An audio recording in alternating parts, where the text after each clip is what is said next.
Welcome back to BCN news. కూటమి ప్రభుత్వం మేనిఫెస్టోలో ఉద్యోగులు, పెన్షనర్లు, కాంట్రాక్ట్ అవుట్సోర్సింగ్ ఉద్యోగులకు ఇచ్చిన ఒక్క హామీని కూడా అమలు చేయలేదని వైఎస్ఆర్సీపీ ఎంప్లాయీస్ పెన్షనర్స్ విభాగం రాష్ట్ర అధ్యక్షుడు నలమారు చంద్రశేఖర్ రెడ్డి మండిపడ్డారు.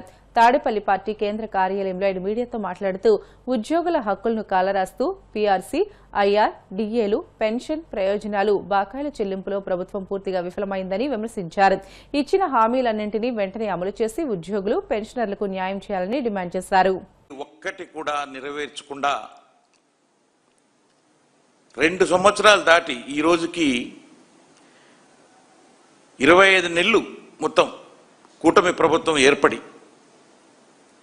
అయితే వాళ్ళు ఇచ్చినటువంటి మేనిఫెస్టోలో ఏ విధంగా ఉద్యోగస్తుల గురించి, పెన్షనర్ల గురించి చెప్పారు, అందులో ఏదైనా ఒకటన్నా చేశారా అనేది కూడా ఈ రోజున ఉద్యోగ వర్గానికే కాదు ప్రజలకు కూడా తెలియజేయాలనేటువంటి నెపంతో ఈ రోజున నేను మీడియా ముందుకు రావడం జరిగింది.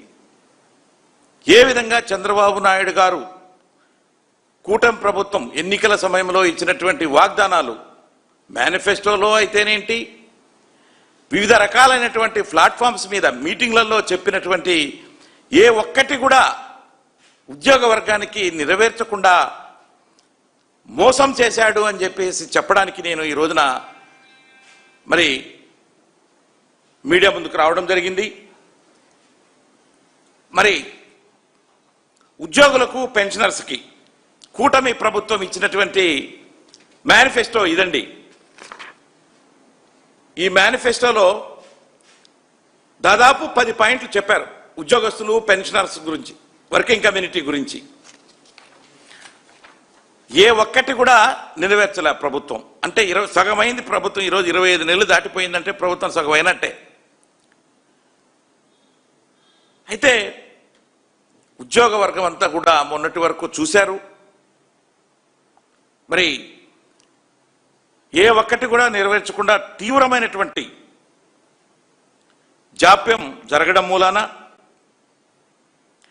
పర్టికులర్లీ ఆర్థిక సమస్యల యొక్క పరిష్కారానికై ఉద్యోగ సంఘాలన్నీ కూడా ఈ రోజున రోడ్డు మీదకి వచ్చినటువంటి పరిస్థితి. దాంట్లో భాగంగా చాలా సంఘాలు ఈ మధ్యన ధర్నా కార్యక్రమాలు అయితేనేంటి, దాంతోపాటు మరి ప్రభుత్వ ప్రతినిధులుగా ఎన్నికైనటువంటి ఎమ్మెల్యేలు అయితేనేంటి, ఎంపీలు అయితేనేంటి, మినిస్టర్లు అయితేనేంటి, వీళ్ళందరికీ కూడా ఇంక్లూడింగ్ కలెక్టర్స్ కూడా వినతి పత్రాలు ఇచ్చి, అయ్యా మాకు ప్రభుత్వం దగ్గర నుంచి ఇవన్నీ కూడా రావాలి, ఇవి వచ్చేదానికి మీరు సహకరించండి, చేతనైనటువంటి సహాయం చేయండి అని చెప్పేసి మరి ఉద్యోగులంతా కూడా రోడ్డు మీద, అదేవిధంగా యొక్క ప్రజాప్రతినిధుల దగ్గరకు కూడా తిరగడం జరిగింది. అయితే ఇక్కడ చెప్పారు, కూటమి ప్రభుత్వం ఎన్నికల సమయంలో ఉద్యోగులకి, ఉపాధ్యాయులకి ఎలాంటి ఇబ్బందులు లేకుండా, అవమానాలకు కూడా గురికాకుండా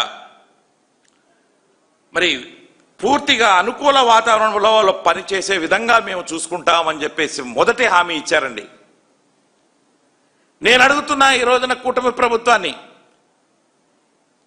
మీరు చెప్పిన ఈ మొదటి పాయింట్ ప్రకారంగా ఎక్కడైనా మీరు మెలిగారా అని చెప్పి నేను అడుగుతున్నా. కూటమి ప్రభుత్వ హయాంలో రాయలసీమ అన్ని విధాలుగా అభివృద్ది దిశగా దూసుకువెళ్తుందని ఎమ్మెల్యే కాలువ శ్రీనివాసులు అన్నారు. అనంతపురంలో మీడియా సమావేశంలో ఆయన మాట్లాడుతూ, గత ప్రభుత్వ హయాంలో రాయలసీమ అన్యాయానికి గురైతే కూటమి ప్రభుత్వ హయాంలో సాగునీటి ప్రాజెక్టుకు అత్యంత ప్రాధాన్యత ఇస్తున్నారని అన్నారు. ముఖ్యంగా అనేక పరిశ్రమలు రాయలసీమకు క్యూ కడుతున్నాయని, గత ప్రభుత్వ హయాంలో నిర్లక్ష్యానికి గురైతే కూటమి ప్రభుత్వ హయాంలో మాత్రం అభివృద్ది పరుగులు పెడుతుందని అన్నారు. రాష్ట్రంలో కూటమి ప్రభుత్వం ఏర్పాటైన తర్వాత రాయలసీమ అన్ని రంగాల్లోనూ అభివృద్ధి దిశగా ముందుకు దూసుకుపోతా ఉంది. రాయలసీమ శతాబ్దాల కరువుకు శాశ్వతంగా చెక్ పెట్టే విధంగా చంద్రబాబు నాయుడు గారి ప్రభుత్వం చర్యలు తీసుకుంటా ఉంది.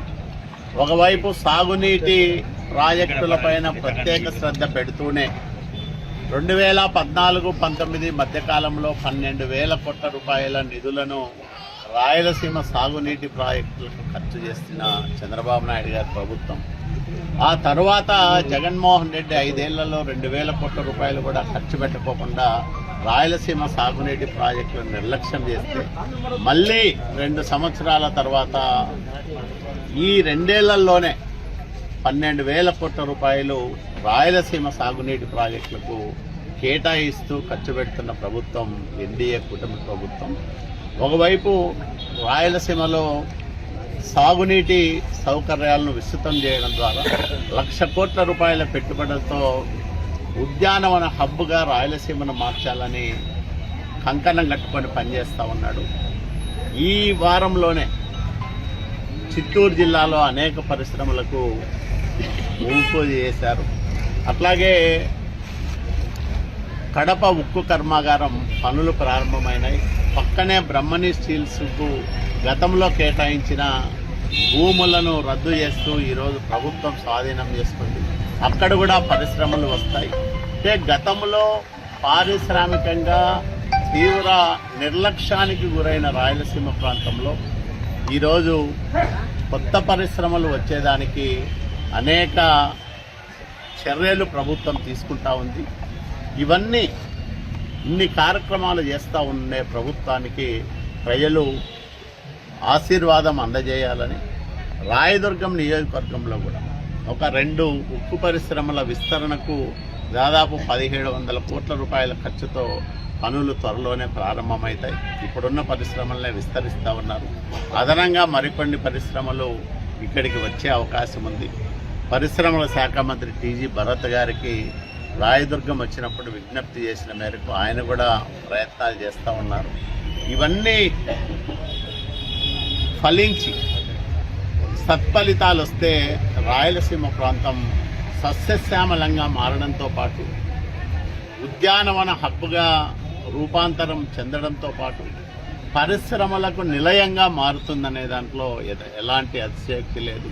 ఎందుకంటే ఒక పక్క కర్నూలులో ఓర్వకల్లు, మరో పక్క కడపలో కొప్పర్తి ఇండస్ట్రియల్ నోట్స్ అంటే పారిశ్రామిక వాడల అభివృద్ధి దాదాపు 9,000 కోట్లతో జరుగుతూ ఉంది.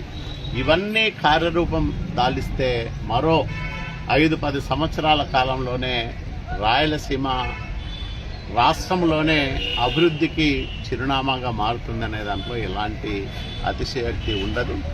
ఇన్ని కార్యక్రమాలు చేస్తున్న చంద్రబాబు నాయుడు గారికి ప్రజలందరూ కూడా మద్దతు తెలపాలని, ఆయన నాయకత్వాన్ని మరింత బలోపేతం చేయాలని నేను అన్ని వర్గాల ప్రజలకు మనస్ఫూర్తిగా విజ్ఞప్తి చేస్తాను.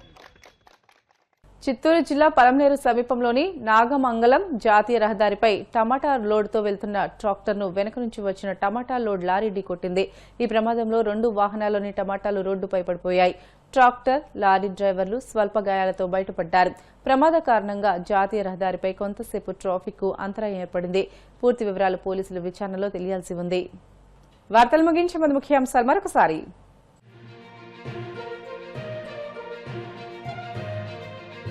ప్రజలకు సత్వర న్యాయం అందించడమే బీజేపీ లక్ష్యం, పీవీఎన్ మాధవ్.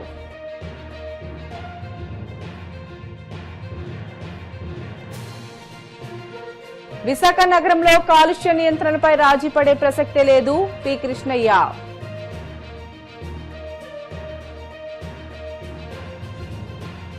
శ్రీకాకుళం జిల్లాలో ఖరీఫ్ సీజన్ కు సంబంధించి రైతులకు అందుబాటులోకి యూరియా, కలెక్టర్ స్వప్నిల్ దినకర్.